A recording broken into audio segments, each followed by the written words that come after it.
একটা ছেলেকে নায়ক হওয়ার সুযোগ দেওয়া হয়েছিল। মরার পর তার সামনে খুলে গিয়েছিল একদম নতুন একটা ফ্যান্টাসি দুনিয়ার দরজা। কিন্তু সে তলোয়ার, জাদু বা কোনো ডিভাইন পাওয়ার না নিয়ে সঙ্গে করে নিয়ে গেল এমন একজনকে যে প্রথম দিন থেকেই তার পুরো জীবনটা নরকে পরিণত করে দিল। কাজুমা সাতো একদম সাধারণ এক কিশোর। বাইরে থেকে দেখলে তাকে হামলেস মনে হলেও কিন্তু তার জীবন মোটেও গ্ল্যামারাস না। ঘরে বসে গেম খেলা, অলসভাবে দিন কাটানো আর নিজের ছোট্ট দুনিয়াতেই ডুবে থাকা, এটাই ছিল তার রুটিন।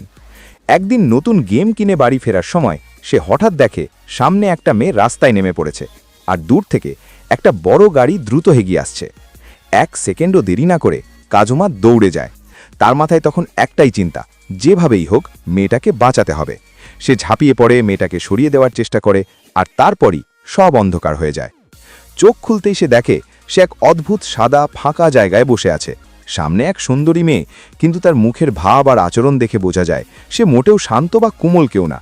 মেয়েটা নিজেকে দেবী বলে পরিচয় দেয়। তার নাম আকুয়া। সেখানেই কাজুমা জানতে পারে সে মারা গেছে। শুরুতে কাজুমা অন্তত এটুকু ভেবে একটু সান্ত্বনা পায় যে সে মরেছে ঠিকই, কিন্তু একজনকে বাঁচিয়ে নায়কের মতো মরেছে। কিন্তু আকুয়া পরের মুহূর্তেই তার সব গর্ব মাটিতে মিশিয়ে দেয়। কাজুমা যেটাকে ভয়ঙ্কর ট্রাক ভেবেছিল সেটা আসলে ছিল খুবই ধীর গতির একটা ট্র্যাক্টর। আর যেই মেয়েকে সে বাঁচাতে গিয়েছিল সেই মেয়েও আসলে তেমন বড় কোনো বিপদে ছিল না। কাজুমা এতটাই ভয় পেয়ে গিয়েছিল যে ধাক্কায় চাপা পড়ে নয়, শকে তার মৃত্যু হয়েছে। এতেই শেষ না, আকুয়া তাকে আরও জানায় হাসপাতালে নেওয়ার পর ডাক্তার, নার্স পর্যন্ত তার এই হাস্যকর মৃত্যুর কথা শুনে মজা পেয়েছিল। এমনকি তার পরিবারও ঘটনাটা শুনে কাঁদার চেয়ে বেশি অবাক আর বিব্রত হয়েছিল। নিজের মৃত্যুর আসল কাহিনী শুনে কাজুমা একেবারে অপমানিত, ক্ষুব্ধ আর ভেতর থেকে পুড়ে যেতে থাকে। আর আকুয়া সেই অপমানের ওপর বারবার হেসে আগুনে ঘি ঢালতে থাকে। তারপর আকুয়া তাকে দুটো রাস্তা দেখায়।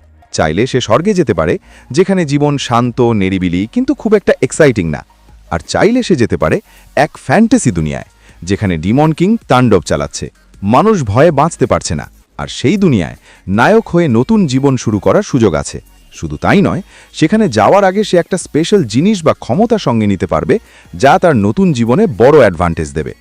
প্রথমে কাজুমা চারপাশে রাখা সব অপশান দেখতে থাকে। কোথাও পাওয়ারফুল অস্ত্র, কোথাও রেয়ার এবিলিটি, কোথাও এমন সব চিট লেভেল জিনিস যেগুলো নিয়ে গেলে সে সত্যিই অন্যদের চেয়ে এগিয়ে থাকতে পারত।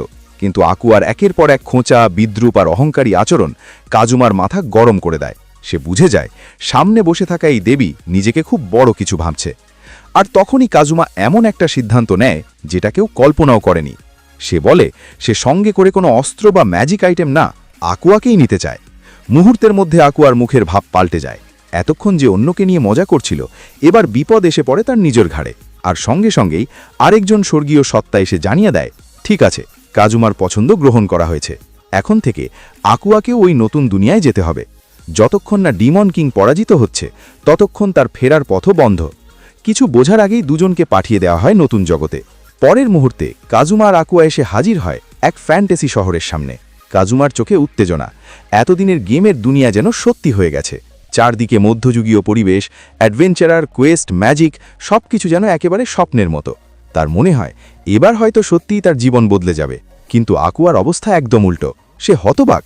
সে ভাবতেই পারেনি মজা করতে গিয়ে সত্যিই তাকে এই কষ্টকর দুনিয়ায় নামতে হবে, আর তার ওপর সে ফিরতেও পারবে না। কাজুমা তখন ভিতরে ভিতরে বেশ খুশি হয়, কারণ প্রথমবারের মতো সে দেখে আকুয়া আর আগের মতো আত্মবিশ্বাসী নেই। তারপর তারা শহরের অ্যাডভেঞ্চারার গিল্ডের দিকে যায়। কাজুমার ধারণা এখান থেকেই তার নতুন নায়ক জীবন শুরু হবে। কিন্তু ভিতরে ঢুকেই বাস্তবতার প্রথম ধাক্কা লাগে। গিল্ডে রেজিস্টার করতেই টাকা লাগে, আর তাদের দুজনের কাছেই কার্যত কিছুই নেই। টাকা জোগাড়ের উপায় না পেয়ে তারা কি কর্তব্য বিমূঢ় হয়ে পড়ে। ঠিক তখন আকুয়ার মাথায় আসে সে তো দেবী, নিশ্চয়ই মানুষ তাকে চিনবে, সম্মান করবে, সাহায্য করবে। সে একজন পুরোহিতের মতো দেখতে লোকের কাছে গিয়ে নিজের পরিচয় দিয়ে সাহায্য চাইতে শুরু করে। কিন্তু লোকটা জানায় সে অন্য এক দেবীর উপাসক। আকুয়ার প্রতি তার কোনো বিশেষ ভক্তি নেই। তবু আকুয়ার অবস্থা এত করুণ যে শেষে সে তাকে দয়া করে কিছু টাকা দিয়ে দেয়। সেই সামান্য টাকায় অবশেষে তারা রেজিস্টার করার সুযোগ পায়। গিল্ডের রিসেপশনিস্ট লুনা তাদের পুরো সিস্টেম বুঝিয়ে দেয়। প্রত্যেক অ্যাডভেঞ্চারারের স্ট্যাটাস মাপা হবে, তারপর ঠিক হবে কে কোন ক্লাস নিতে পারবে। তাদের হাতে একটি অ্যাডভেঞ্চারার কার্ড দেওয়া হয়, যেটা পরে তাদের পরিচয়, লেভেল, স্কিল সবকিছুর ভিত্তি হবে।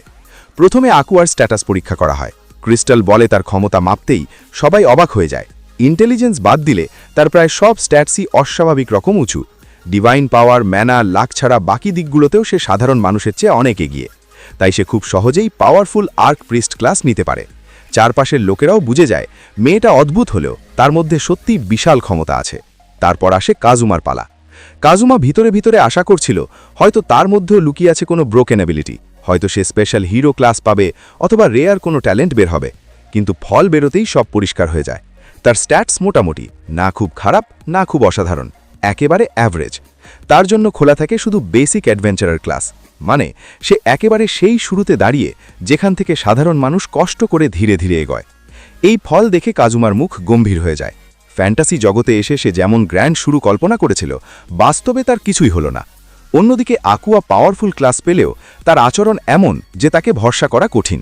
ফলে এই জুটি দেখতে যতই অদ্ভুত হোক, তাদের ভবিষ্যৎ খুব উজ্জ্বল মনে হয় না। তারপর শুরু হয় তাদের নতুন জীবনের সবচেয়ে বিব্রতকর অংশ।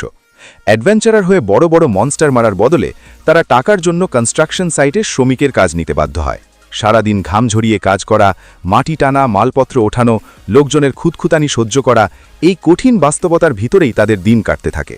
সন্ধে ক্লান্ত শরীরে সামান্য খাবার আর সস্তা পানীয় নিয়ে বসা, তারপর ঘোড়ার আস্তবলের মতো দুর্গন্ধ ছড়া জায়গায় রাত কাটা, এটাই হয়ে ওঠে তাদের রুটিন।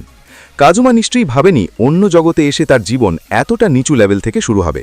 আর আকুয়াও বুঝতে পারে দেবী পরিচয় এখানে তাকে আরাম দেয় না, বরং অনেক সময় আরও বেশি অপদস্থ করে।